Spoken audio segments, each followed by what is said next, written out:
Good afternoon, everyone. Thank you for coming. Thank you for joining. My name is Andrew, and it's really good to be with you today. This is my first session. I have another one tomorrow, so hopefully we won't need I won't need to get warmed up. Would love to connect with you. So this is where you can find me on LinkedIn. I'm counting about 20 people in the room. I want 20 people to force me to approve your connection request. So would love to hear from you after the session. So I said at the beginning, or I said on my intro slide, that I serve as the executive director of the Center for Trustworthy AI.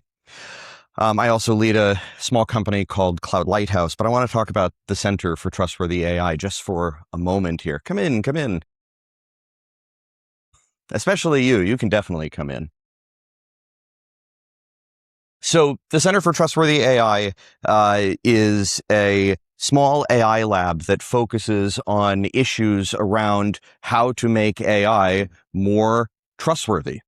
And when we say trust, a lot of people who think about trust, they think about governance, or they think about responsible AI principles like fairness or transparency. And those things are wrapped up inside of trust, but that's not all of what trust is. In order to truly build trustworthy AI, we have to trust that our colleagues are able to use it, that our colleagues are fluent in how AI works, how to apply it, how to weave it into their work. We have to trust the investment decisions that we make.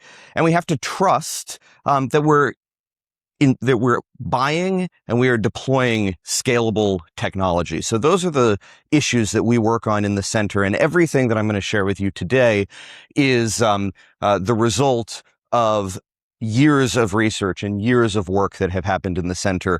So I just want to thank the members of the center whose investment in our work makes all of this possible. So thanks to these folks. And the QR code that you saw a moment ago, that will allow you to connect with the center on LinkedIn as well. Now, this is some of the team from the Center for Trustworthy AI, and we're all presenting this week. We're all sharing. Chris Huntingford did not appreciate his expression in this Dynamics Minds themed photo, but with the help of ChatGPT, I was able to fix it. So everyone definitely take a picture of that. The center will be presenting 5 times, actually, today and tomorrow. This session is first. So if you'd like to follow on with related topics, go deeper from an architectural perspective or an accessibility perspective, join us for any of these sessions. Unfortunately, we have a conflict between Ioana and Chris at 17:30 today. Usually fine. Yeah, exactly. But do join us for these sessions where we'll be taking what we've started today over the next 45 minutes or so, and we'll be expanding it further. Now, everything that I'm going to share today, and I should backtrack a little bit, everything I'm going to share today is rooted in work that's been done over the last several years. This is real stuff. This is real world stuff. And when we started writing the AI strategy framework several years ago, back in 2023, the fall of 2023, actually, a lot of what we were working with was just theory, right? We figured that this was going to work. We thought that these principles and these concepts were sound. But now, several years on, I've worked with organizations across Asia, Europe, and North America.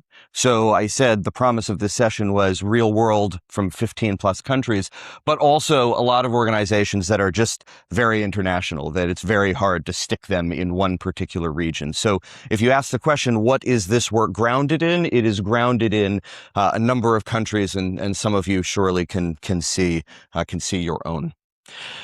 Now, why do organizations undertake this epic transformation into becoming what Microsoft calls a frontier firm? Why do they do that?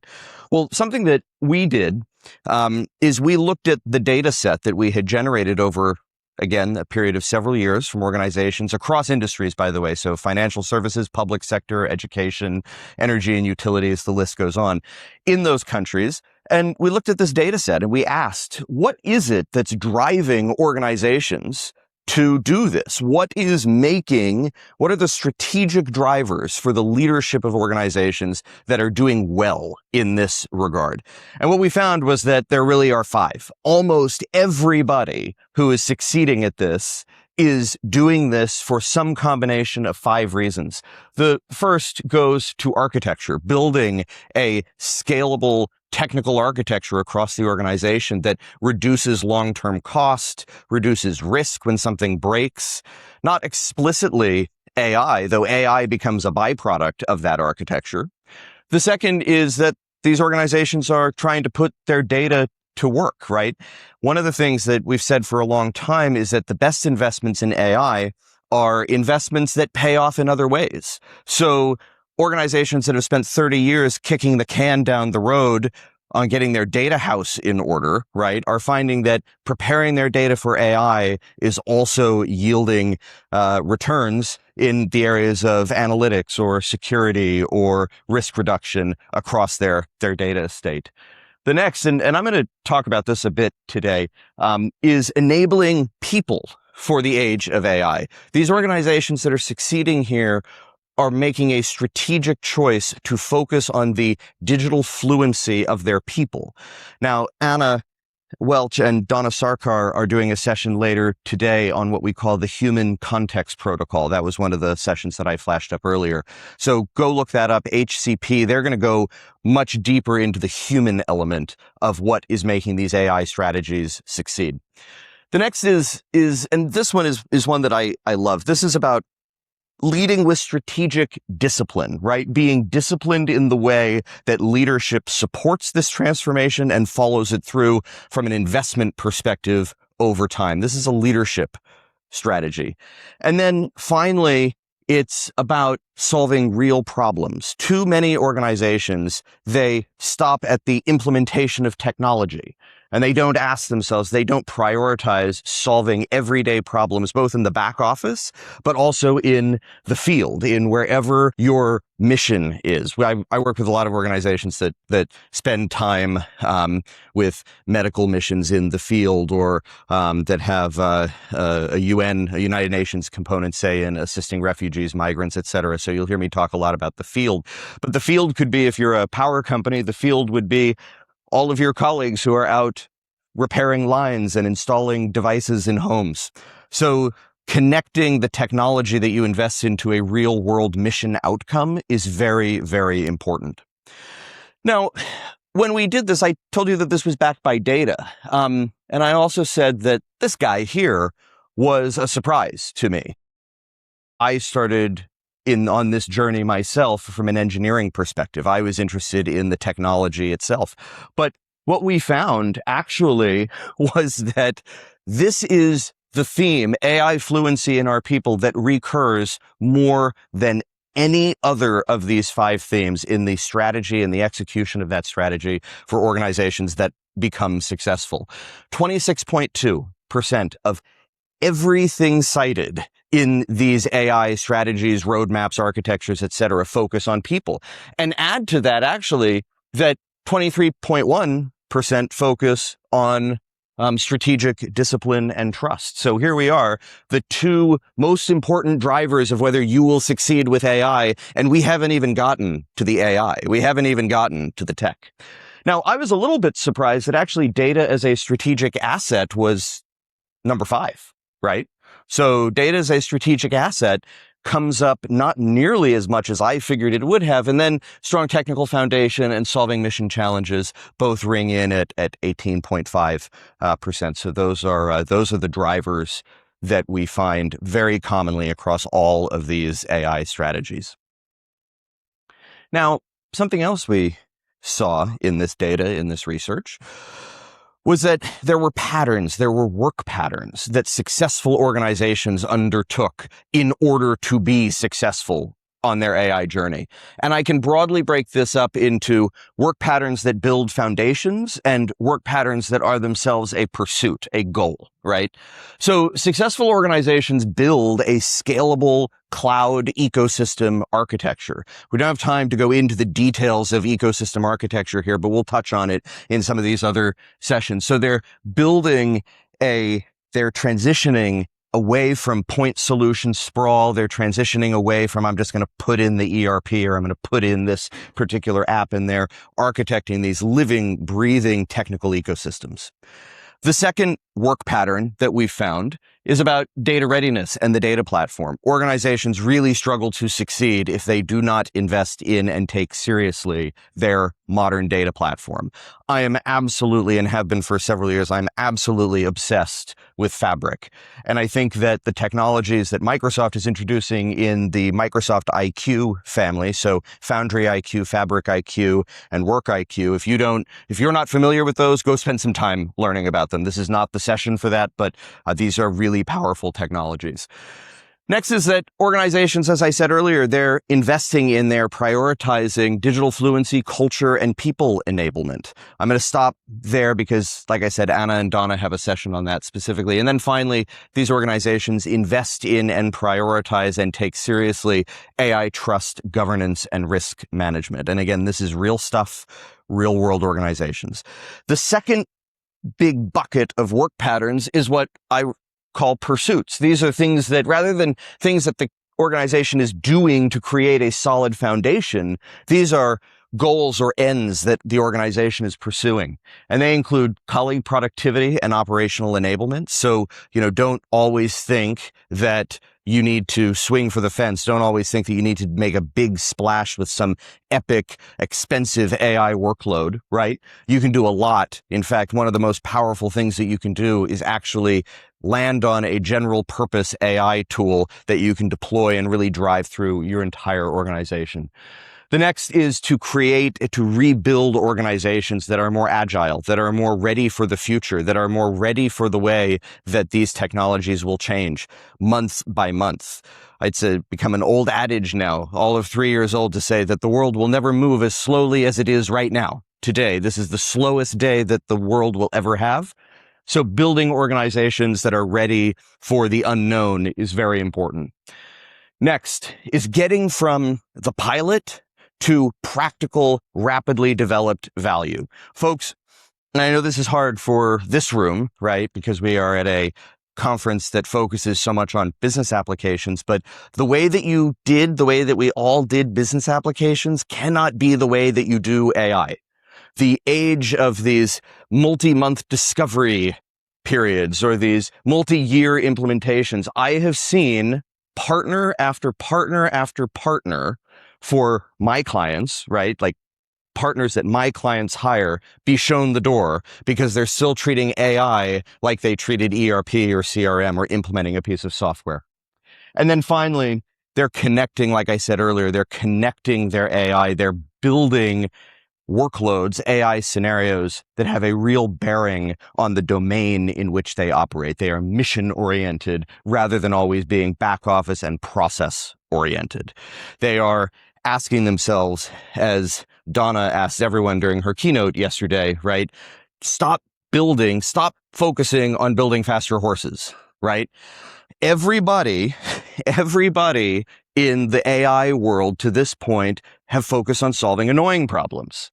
They focused on automating something. They've focused on doing something better, faster, or cheaper, right? But they very rarely have rethought the way that they work. And the age of vendors, of Microsoft, of Google, of AWS, of venture capital subsidizing AI so that we can all use it cheaply, that age is ending. Kind of like how the 2010s, all the world's capital spent an entire decade subsidizing all the world's taxi rides. Well, that is going to end very soon with AI. So if we don't start to point AI at expensive problems rather than annoying problems, you really will not succeed here. So connecting to mission outcomes. Now,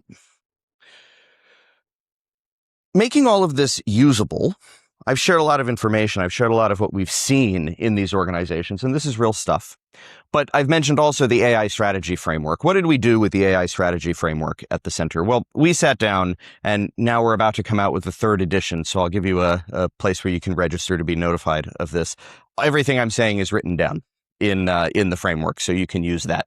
But in the AI strategy framework, we set out 5 pillars. And the goal of these 5 pillars, these 5 areas of inquiry, of discussion, of work, was to take everything I just said and make it usable for folks, to give people both a framework for thinking, but also a decision tool, a way to prioritize and a way to make real investment decisions. And these pillars are broken into 25 dimensions.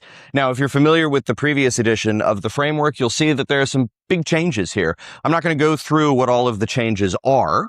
I'll save that for when you dig in. But these 25 things are things that every organization must do must account for, must manage in order to succeed in their AI journey.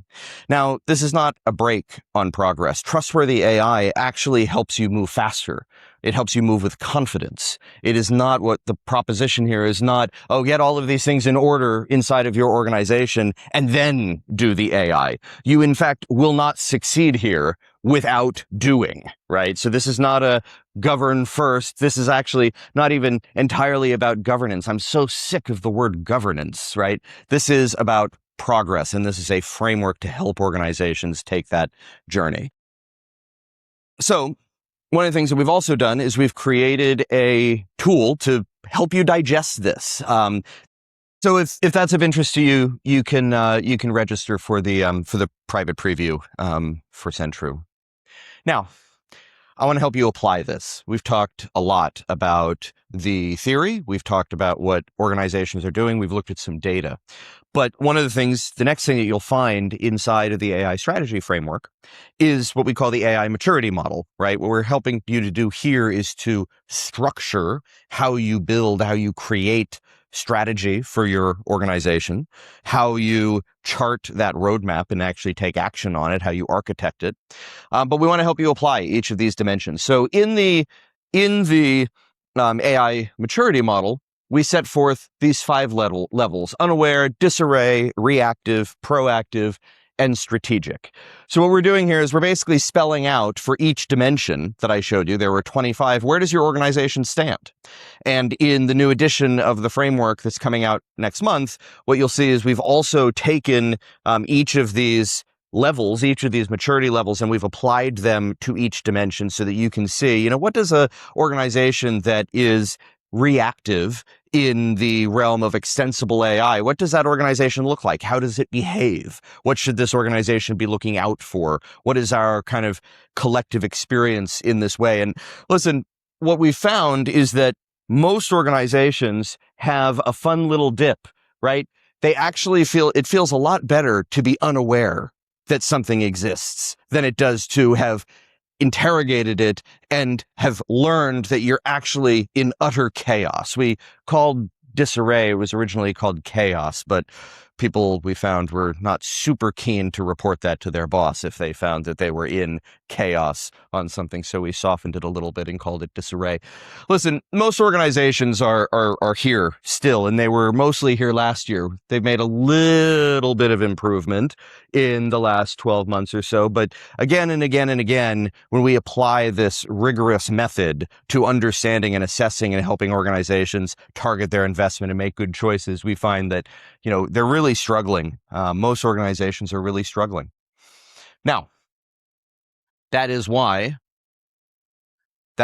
you create a strategy. That is why you pair that strategy with action. That is why you architect the technical ecosystem. That is why you rigorously and honestly assess your progress, assess how you are doing, right? That's why you do this. Now, one of the things that we learned over the last 3 years or so is that not all of these dimensions are created equally. Not all of them matter as much as each other. Some of them require a different level of effort to make meaningful progress. Some of them make a bigger impact in the organization. So one of the things that we've worked very hard on is building a mathematical model to help organizations, to help all of you as you assess yourselves to weight and to understand where you should focus. So imagine that you have a chart of 25 places that you can land. And let's overlay impact and effort, right? So you kind of see where we're going. Lowest, low, medium, high, highest. So impact along the bottom, effort along the top. Now, if you think about this logically, what that means is that this is your silver bullet, right? Really high impact, really low effort. Unfortunately, there isn't one. There is no silver bullet when it comes to AI. And this is actually the place you don't want to be, right? Things that have the lowest impact but demand the highest effort, right? So you don't want to be there either. What we found when we went through and weighted each of these dimensions, right? We found that most of them, right? So this kind of tells you where you want to spend your focus. Blue and green is better. Yellow and red starts to get problematic. But what we found is that most of them cluster in the sweet spot. This is the Goldilocks zone for how you apply your effort in AI. There actually are 4 of them that are in that high or highest impact and are in the lowest or low effort. So those dimensions are places where you can make a lot of progress fairly easily with fairly minimal investment. And we'll go through all of those in the framework when it comes out next month. But I will kind of expose you here to a little bit of our thinking. What this yields is that we have a few of them that are very impactful, right? So building an actionable roadmap we weighted that at 6.993% of your AI strategy, right? Building an actionable roadmap, taking strategy and vision and aspiration and connecting it to specific things you're going to go do, right? You're going to you're going to roll out Copilot to your entire organization. You're going to undertake a program of digital fluency among your colleagues, et cetera, right? Building an actionable roadmap is one of the most powerful things you can do to advance the organization along the road of AI. Then you have a lot that are pretty meaningful, right? This is where the green zone here, this is where organizations spend a lot of time, right? So for example, AI operations, responsible AI measurements, and extensible AI. Each of these carry a different weighting. You can see those on the right-hand column, right? But they're pretty impactful. Remember, we've got 25 dimensions here to share the pie, okay? And then you have some, and this was a surprise to us, right? You have some that you need to deal with, right? But going all in and spending all of your effort on integration, right? Technical integration of workloads, data integration, et cetera, is not necessarily the most impactful place that you can begin. And this was a surprise because back in the day, it really was, right? But something we've seen over the last few years is that vendors like Microsoft have put a lot of money and a lot of effort into helping you more easily get to the data that you need. So we found that building a custom integration neighborhood or a custom integration layer, while still impactful inside of your technical ecosystem, not necessarily the thing you need to do first.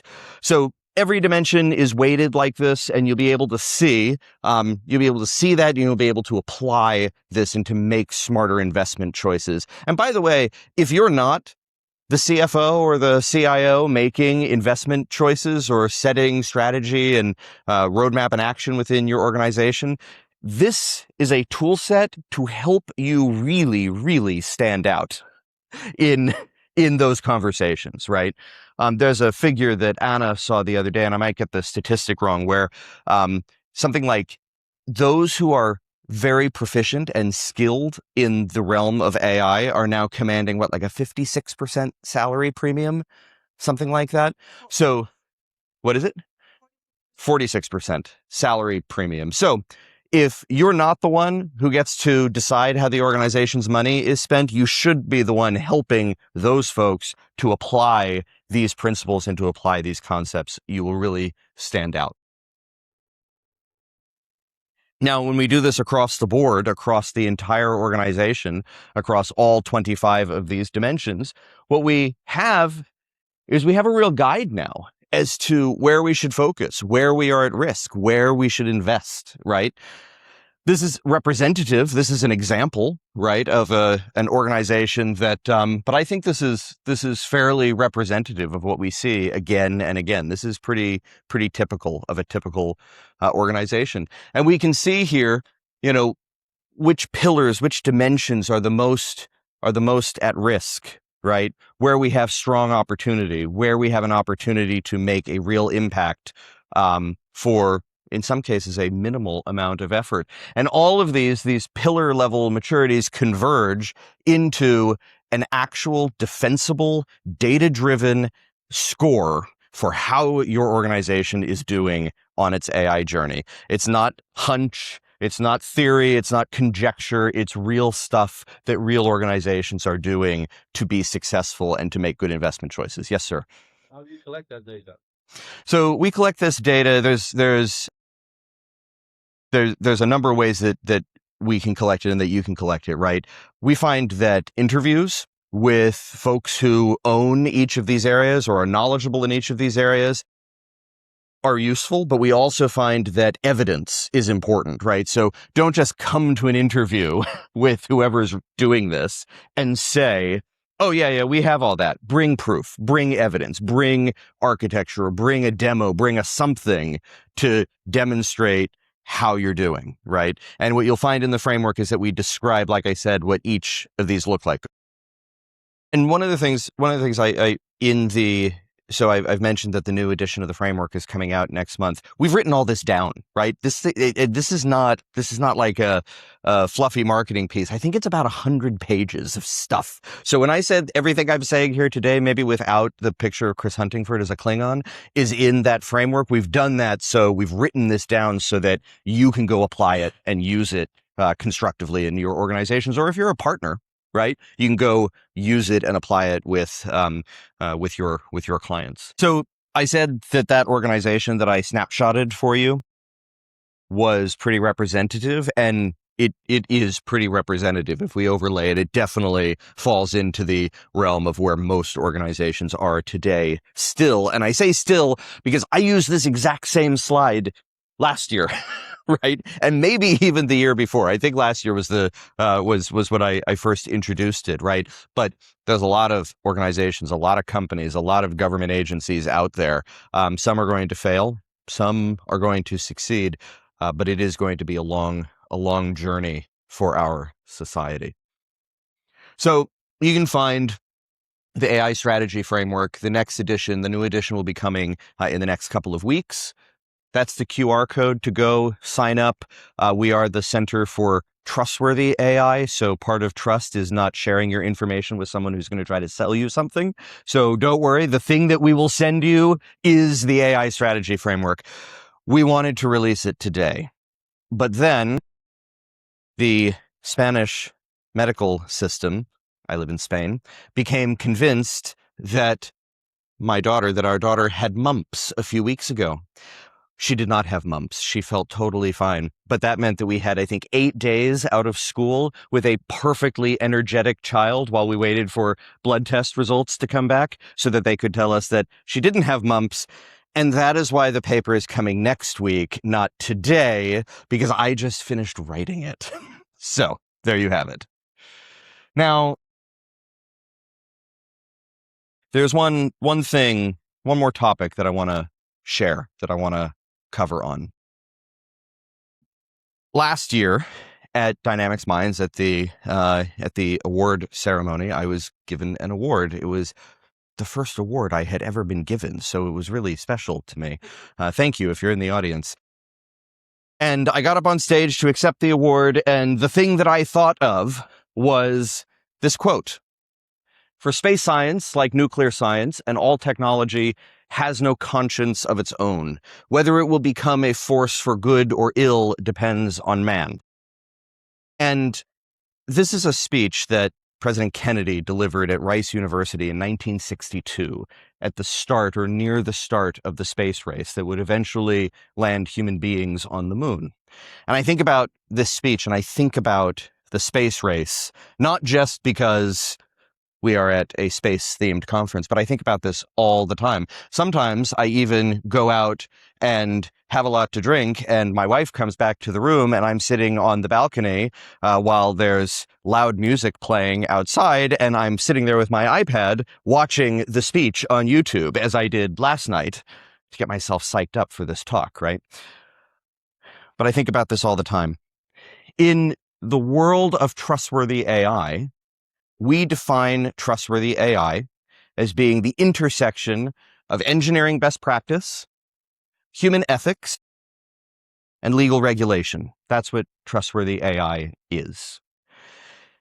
I want to spend the end of this session talking about the ethics part, because one of the things we've found is that organizations, real-world organizations, cannot succeed with AI if they do not use it and apply it ethically for the good of their colleagues, for the good of their customers.